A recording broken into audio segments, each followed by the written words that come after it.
Now, that pledging conference did raise hundreds of millions for Afghanistan, and it's desperately needed. But how are they going to spend it? They can't send it to the Taliban government because the Taliban is under US Treasury sanctions. So they will want it, the donors will want to send it through the UN and NGOs. That means administration. But at least half the aid workers in this country are Afghan women, and most of them can't go to their offices. They can't work at the moment. Some of them are too terrified and have just stayed at home. Others tried to go and were sent home at gunpoint by the Taliban, who said the situation wasn't secure enough for them and they would let them know when they could work again. This is what is happening to women in all aspects of the public sphere. A woman I know, the 20 gunmen, Taliban gunmen, went to her office earlier this week looking for her. Luckily, she wasn't there. She heard what had happened and she fled. She, like so many, went to the border of one of the neighbouring countries. And because she has the right paperwork and a passport, she was able to get across. But many others can't because they just don't have the documents that they need to. So they are assembling there and they are also in danger.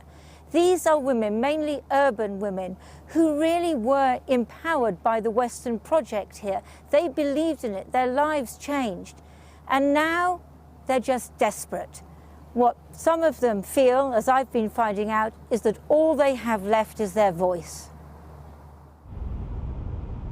All over this city, women are in hiding, concealed behind dark windows and walls.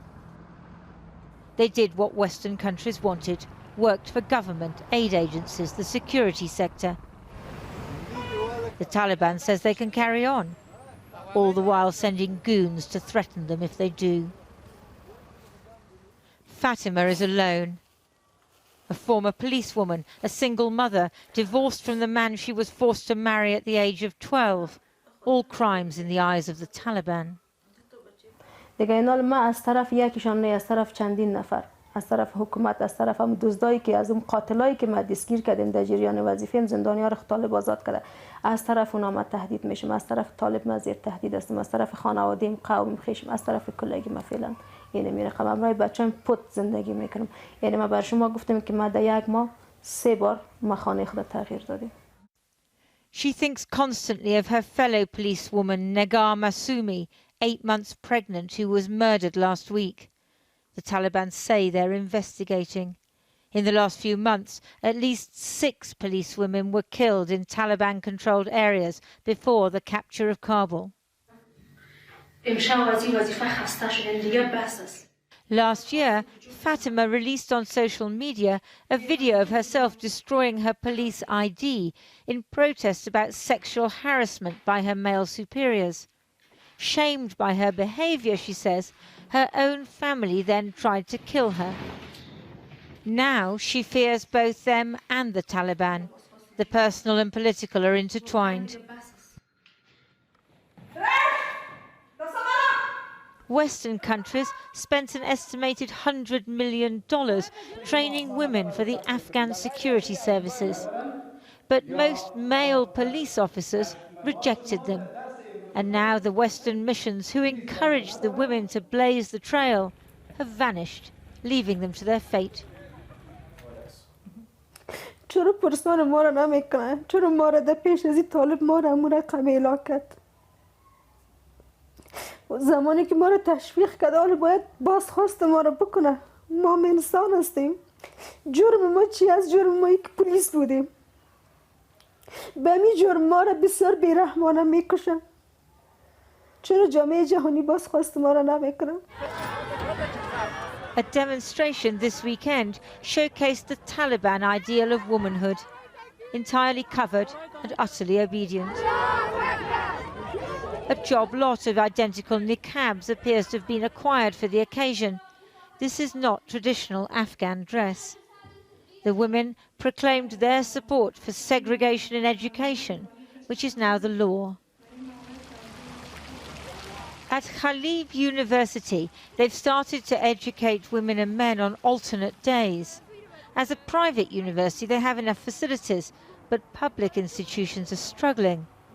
Women are meant to be taught only by other women or very old men, but there aren't enough female teachers and lecturers. Far fewer women are showing up to class, but those who've come are determined. When a country develops, it needs a woman. A country, even a family, a country, or even a man can't develop without a woman or without a girl. Girl or woman are very important in the country. So we Afghan we have the right to be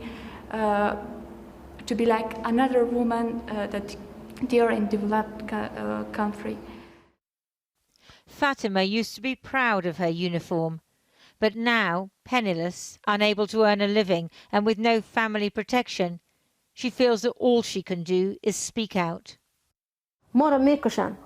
چی ما صدای خود بلند کنیم، چی در کمره ما حاضر شویم، چی نشویم، طالبان ما را میکشن.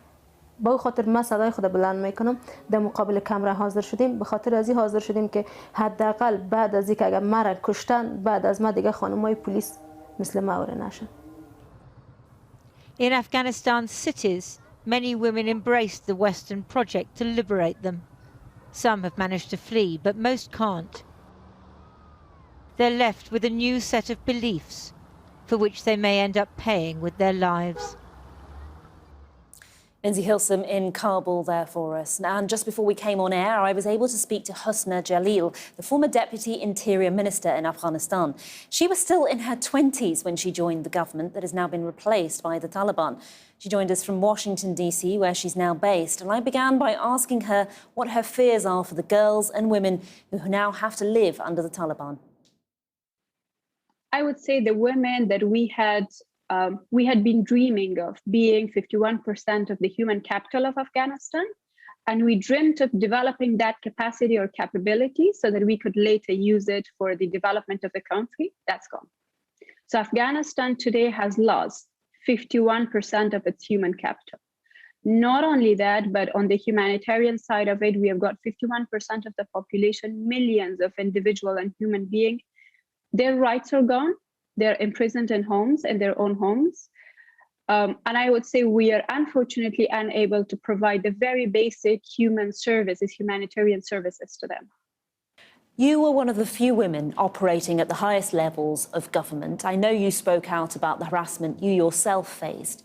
Do you think one of the problems is that Afghanistan's attitude towards women didn't change overall, even when women like yourself were in government? The reason that we have been resistant, we have been resilient, was because we have been dreaming of a better, I would say, environment for our future generations, for the ones who are supposed to come after us. And we could see a brighter future for them. It's unfair to compare. Like, I can't compare a republic, a democratic republic, with a lot of, I would say, challenges in terms of the environment for women, compared to a ruling regime and a dictatorship. It's unfair to compare these two. Obviously, our team in Afghanistan is hearing from the women who are left behind, some of whom are having to hide behind closed doors in their homes because they are so fearful. What can resistance look like for women in Afghanistan now, realistically? We have left, I would say, a huge portion of the population and their post 9/11 generation, which includes the majority of I would say, women and girls in Afghanistan. The resistance in Afghanistan, it's mainly on the women's side because they are the most resilient and the most resisting, I would say, force of the population. But the resistance in Afghanistan, it is a very civilized and peaceful. But now they are not dealing with a democratic republic. They're dealing with an armed force which would go, I would say, which would go extra miles and would cross any red lines in order to oppress them. And you are one of the fortunate ones in that you have managed to get out. What do you want to say to those women in Afghanistan who are taking on the battle? Yes, I am one of the fortunate ones who have been able to get out of the country. But I do have many of my colleagues, ex-colleagues, and they have been the finest women we have ever had in the country, better than me, better than many others.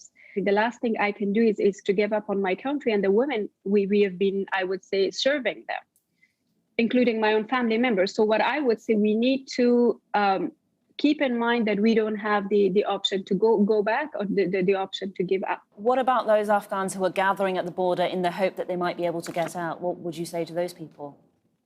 I can say I can understand them, but it's so at the same time, it's so difficult to put my feet into their shoes as well.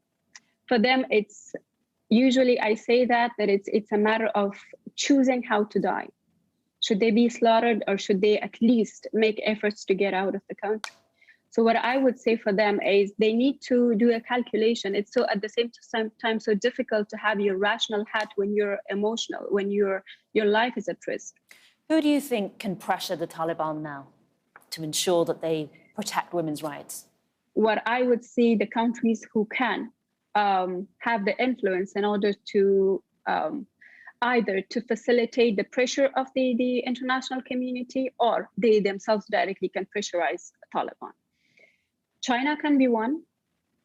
Pakistan can be a facilitating country. They can facilitate the pressure for other, I would say, friendly countries to Pakistan.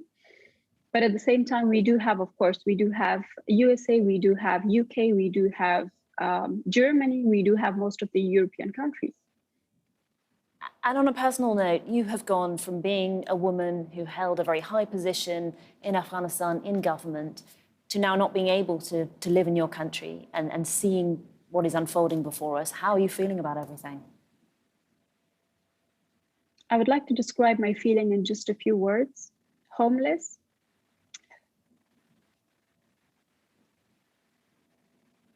Whose identity, a woman whose identity is somehow faded away. Or maybe if I put it rightly, who's struggling to re-establish her identity, and who's afraid of having the day when her identity is associated to a terrorist state. It's shaping up right now. It's on the way. So that is the, I can't say the fear, but that is the feeling we have so far. Husna Jalil, thank you very much for joining us.